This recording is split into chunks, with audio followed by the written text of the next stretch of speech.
গত 2 মাস থেকে শরীরে কি যে প্রবলেম হচ্ছে জানি না, তার মাঝখানে আবার ঠোঁটের মধ্যে কি একটা হয়ে বসে আছে। আর এই ঠোঁটের প্রবলেমটার জন্য গত 2 মাস ধরে আমি ভুগছি। খুব বেশি প্রবলেম হয়নি, তবুও জায়গাটা কেমন যেন নীলচে নীলচে হয়ে গেছে।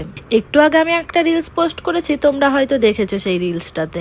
2 মাস থেকে প্রবলেমটা হলেও আমি কিন্তু ডাক্তারের কাছে যাইনি। আর যখন ডাক্তারের কাছে যাওয়ার প্রয়োজন মনে করলাম, ডাক্তারের কাছে গিয়ে জানতে পারি যে ওখানে সিস্ট হয়েছে।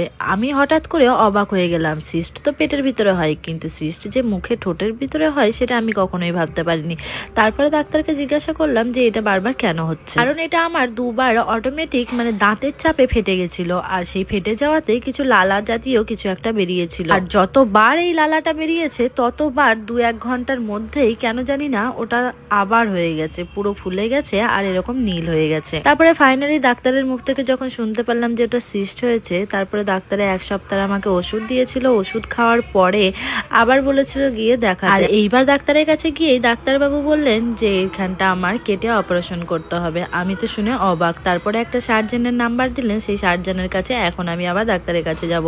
আর ঘরে হঠাৎ করে কি বিষ তেলের কি গন্ধ আসছে, জানি না এই গন্ধটা কোথা থেকে আসছে। যাই হোক, তারপরে আমি ভাবলাম আমার বাবু কিছু খেয়ে টেয়ে এসছে নাকি নিচে থেকে। তারপরে ওর মুখ টুক শোকাশুকি চললো অনেকক্ষণ ধরে, কারণ মা পিসি যেহেতু আছে বাড়িতে, তাই অনেকক্ষণ থেকে জানি না এই গন্ধটা কেন আসছে বাড়িতে। ভীষণ ভীষণ বাজে লাগছে, তাই আমি জানলা দিয়ে থুতু টুতু ফেললাম। তারপরে বাবুকে জিজ্ঞাসা করছিলাম সত্যি কথা বল, তুই কিছু খেয়েছিস কিনা। ওর মুখ থেকে হালকা হালকা গন্ধটা আসছিল।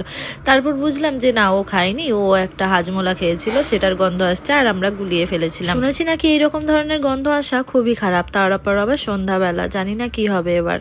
তারপরে এই মুহূর্তে আবার আমার শাশুড়ি মাও বাড়িতে নেই, আর পুরো ভরা সন্ধ্যাবেলায় এরকম একটা গন্ধ। আর আমার ননদকে আমি অনেকক্ষণ থেকে ডাকার চেষ্টা করছিলাম, কিন্তু ও কিছুতেই উঠছিল না, কারণ ও আমাকে 1 ঘন্টা আগে ওঠানোর অনেক চেষ্টা করছিল, তখন আমি উঠিনি। তাই এখন ও আমার সঙ্গে প্রতিশোধ নেওয়ার চেষ্টা করছিল। তোমরা অনেকেই কমেন্ট করেছো যে তুমি তোমার ননদের বিষয়ে এত ভালো ভালো কথা বলো, সত্যি কি তোমার ননদ তোমাকে এত ভালোবাসে? হ্যাঁ, তোমরা কি দেখে কিছুই বোঝো না? সত্যি আমার ননদ আমাকে প্রচুর ভালোবাসে। আর আমি জানি না কেন আমার এই বাঁ দিকটা প্রচুর প্রচুর ব্যথা করছিল। আজকে সকালবেলা ঘুম থেকে উঠেছিলাম, প্রায় 12টা 12:30 বেজে গেছিল। আর ঘুম থেকে উঠেই আমার একদম ভাত খেতে ইচ্ছা করে না, তাই ভাত টাত কিছুই খাইনি। তাই 2টো রুটি খেয়ে আমি ডাক্তারের কাছে বেরিয়ে গেছিলাম। দীপঙ্কর আমাকে ডাক্তারের কাছে নিয়ে গেছিল। আর সেখানে গিয়ে জানতে পারলাম যদি আজকে আমি খালি পেটে যেতাম তাহলে অপারেশনটা আমার আজকেই হয়ে যেত, কারণ খালি পেটে কিছু রক্তের রিপোর্ট করানোর ছিল। রক্তের রিপোর্ট না হলে অপারেশন থিয়েটারে আমাকে ঢোকাবে না। আর কেন জানি না কেন আমার কথা বলতেও কেমন যেন একটু অসুবিধা হচ্ছে, কারণ এটা লোয়ার ঠোঁটে হয়েছে, তো এর জন্য ভীষণ প্রবলেম হয়ে যাচ্ছে। কথা বলতে গিয়েও কেমন যেন আটকে আটকে যাচ্ছে। এই প্রবলেমটা যদি কারো থেকে থাকে তাহলে আমাকে একটু অবশ্যই কমেন্টে জানিও, কারণ এখনো 3 দিন বাকি আছে আমার এটা অপারেশন হওয়ার। যদি অপারেশন না করতে হয় তাহলে আমি এই জিনিসটা করব না কখনোই।